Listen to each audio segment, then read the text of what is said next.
Tengo en la comunicación a Arturo Ávila, él es vocero de Morena en la Cámara de Diputados. Arturo, te mando un abrazo, ¿cómo estás? Buenos días.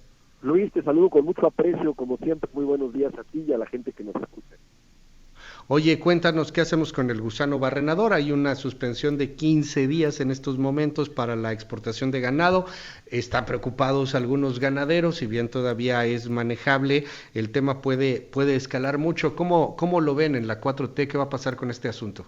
Mira, yo empezaría por decirle al auditorio que nos escucha, Luis, que efectivamente esta plaga es una plaga devastadora en términos de la capacidad destructiva que tiene por la reproducción. Se le conoce como mosca parasitaria y el tema de la reproducción, y ahorita voy a explicar por qué es relevante este tema de la reproducción, es porque las hembras llegan a poner hasta 300 huevos en una ocasión y luego desarrollan unas larvas que son las que hacen este problema de infiltrarse en los tejidos vivos de los animales y generan pues evidentemente cavidades en ojos, nariz, boca, y eso produce pues evidentemente graves infecciones, ¿no? Y eso evidentemente también puede afectar a los seres humanos, ¿no? ¿Por qué voy a este tema? Porque hay que recordar cómo empieza este problema, cómo surge la plaga, ¿no? La plaga, hubo un anuncio en junio del 2023 en Panamá que se detecta justamente esta plaga y que se mueve cerca de 3.700 kilómetros hasta llegar a Guatemala, ¿no? En ese momento, o sea, cuando ya había casos en Sudamérica y en Centroamérica, quien tenía el control para poder resolver el problema era sin duda el gobierno de Estados Unidos en Panamá. ¿Y por qué hablo yo del gobierno de Estados Unidos? Bueno, porque hay una forma de poder detener a este tipo de plaga que es con moscas estériles. ¿Por qué moscas estériles, Luis? Sencillo de entender. Se producen estas moscas que no pueden reproducir a las hembras y en consecuencia contiene la reproducción de los huevos de esta especie. Y ese dato es fundamental. Por eso, cuando vimos al secretario de Agricultura en la mañanera hablar de la importancia de producir y de tener técnicas para producir moscas estériles, pues es un tema que hay que entender y hay que atender también, ¿no? ¿Qué creo yo, Luis? Primero, que claramente está cargado también de cierto contenido electoral. ¿Por qué? Porque hay presiones políticas hoy de ganaderos en Estados Unidos, es un año electoral y sin duda pues se convierte en un tema siempre interesante y siempre político para quienes buscar o entender o tratar de obtener raja política, ¿no? ¿Qué ha hecho México? México ha estado compartiendo información transparente, está ofreciendo soluciones técnicas, no restrictivas, y esta parte me parece muy importante, y evidentemente ya tenemos hoy protocolos muy claros sanitarios, para tratamientos antiparasitarios, inspecciones, e incluso no solamente de Senacica, de AFIS, que es esta agencia de Estados Unidos, que se encarga justamente de que se garanticen las medidas para evitar que exista riesgo de contagio, ¿no? Entonces, yo creo que en breve tendremos una respuesta positiva. Entiendo la dificultad para nuestros ganaderos locales de este problema, pero hay que entenderlo desde las dos perspectivas, ¿no? La primera, ¿dónde está el origen del problema? Que tiene que ver con la fabricación de estas moscas estériles y obviamente pues la necesidad de que le entremos y tengamos técnicas en coordinación con el gobierno de Estados Unidos en nuestra frontera sur. Y el segundo tema también, que hay un ingrediente claramente político en un año electoral, ¿no? Ya. Que decía, oye, pues voy a quedar bien con los ganaderos de Estados Unidos.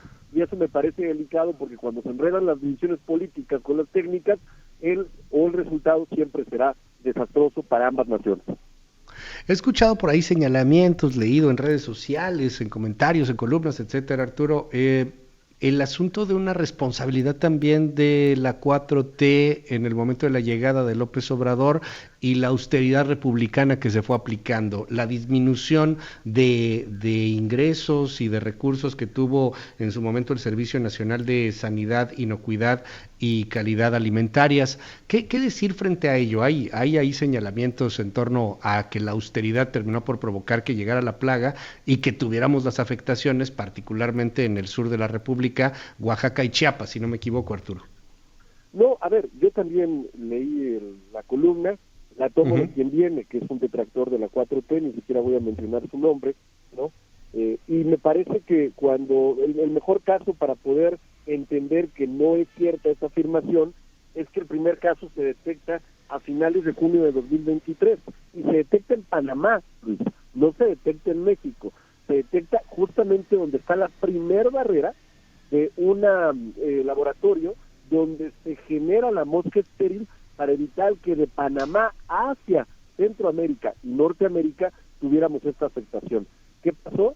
Que la planta que tienen los norteamericanos dejó de funcionar, hay que decirlo con todas las palabras, y evidentemente se extendió el gusano hacia nuestra frontera sur.